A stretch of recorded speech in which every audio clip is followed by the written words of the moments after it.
wasiirka wasaaradda gaashaandhigga ee Soomaaliland iyo sidoo kale agaasimaha guud ee hay'adda shaqo qaran ayaa maanta ka qayb galay kulan hawleedka barnaamijka shaqo qaran oo maanta ka furmay xarunta gobolka Saaxil ee Berbera. Waxaa shirkan sidoo kale ka soo qayb galay gudoomiyaasha gobolada kala duwan ee dalka Jamhuuriyadda Soomaaliland iyo sidoo kale mas'uuliyiinta degmada Berbera. Waxaana halkaas ugu horeyn ka hadlay soo dhaweeyay kulankaasi duqa magaalada Berbera Cabdishakuur Maxamuud Xasan Cidin iyo sidoo kale gudoomiyaha gobolka Saaxil Injineer Axmed Cismaan Xasan. Waxaana ay sheegeen in barnaamijka shaqo qaran uu ka mid yahay barnaamijyada hirgalay ee loo baahan yahay in la dhiirigeliyo korna loo qaado. Waxa uu sheegay in barnaamijkan uu shaqo abuur u noqday kumanaan dhalinyaro ah oo ka kala timi gobolada iyo degmooyinka dalka.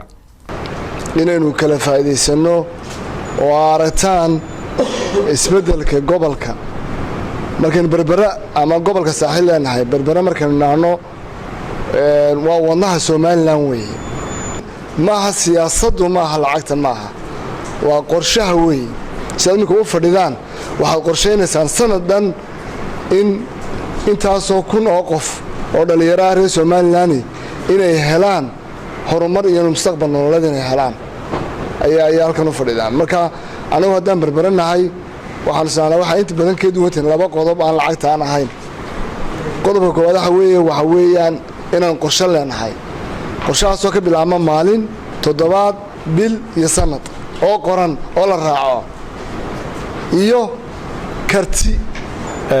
waxa weeye marka hore aad iyo aad bay maanta noogu tahay farxad iyo soo dhaweyn iyo rayn inaad shirkan maanta lagu qabto gobolkii Saaxil gaar ahaan degmadii Berbera barnaamijka shaqo qaran oo runtii sanadkiisii labaad aynu dareenay gobol kastana uu dareensan yahay faa'iidada ilaa imika uu ka gaaray. haddii aan waxooga yara dulmarka gobol ahaan waxaan dareemi karaa waxbarashada oo kale inay ahayd meelihii aad iyo aad maxaan ku dhahay barnaamijka shaqo qarantu gacanta nooga siiyey.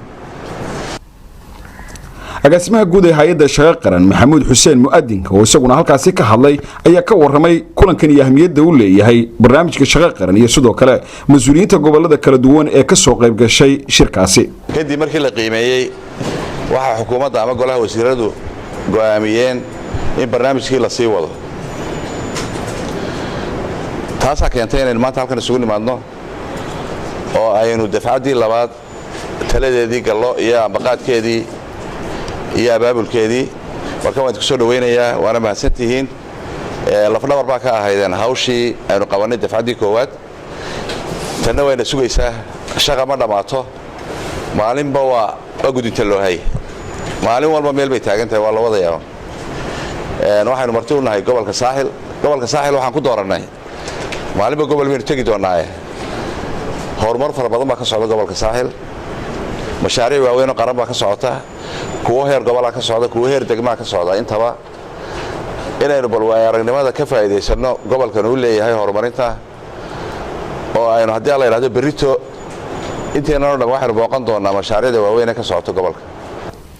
wasiirka wasaaradda gaashaandhigga ee Soomaaliland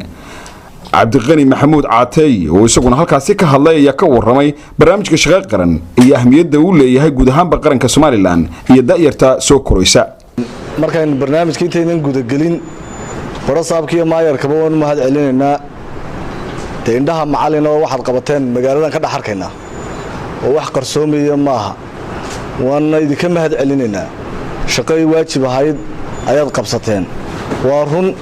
iyadoo qofkii dhaqaalihii yaala magaaladii ay qaar sida loo isticmaalo garan waayaan. barnaamijkan haddaynu ku soo noqonno waxa weeyaan barnaamijku wuxuu ahaa waa himladii madaxweynaha Jamhuuriyadda Soomaaliland iyo aragtidiisii waxa weeyaan waa barnaamij cid walba mahadisay oo cid aad maanta hadaad shaqo qaran aad weydiiso amba maxaafadaha ama mucaaradaha waxa weeyaan qof walba uu mahad celinayaa barnaamijka uu ku mahad celinayaa waxa weeyaan wax tarka yeelatay garanayaan. barnaamijku ujeedooyin buu lahaay waxa weeye lambar 1 waxa ka ahaa in dadku isdhex galaan oo dal walba wuxuu leeyahay cuyub buu leeyahay oo ragaadiyo horumarka waxa dalkeena ragaadinta koowaad ama dhibaatooyinka ku ah waxa kamid ah qabaayilka oo inuu qof walba qabiilnimo wax ku doono waxa weeye tiimka way ka baxday nin wax bartay ayaa imtixaan laga sii qaadaya oo jaacad dhameeyay ninkii sool wax ku soo bartay ninkii seel wax ku soo bartay baa hal meel lagu la wada keenay waxay noqdeen hal difacad bay isku noqdeen difacadii koowaad ee shaqo qaran oo kale noqdeen amba difacadii labaad ama kii boqolaad midba meeshu taagan yahay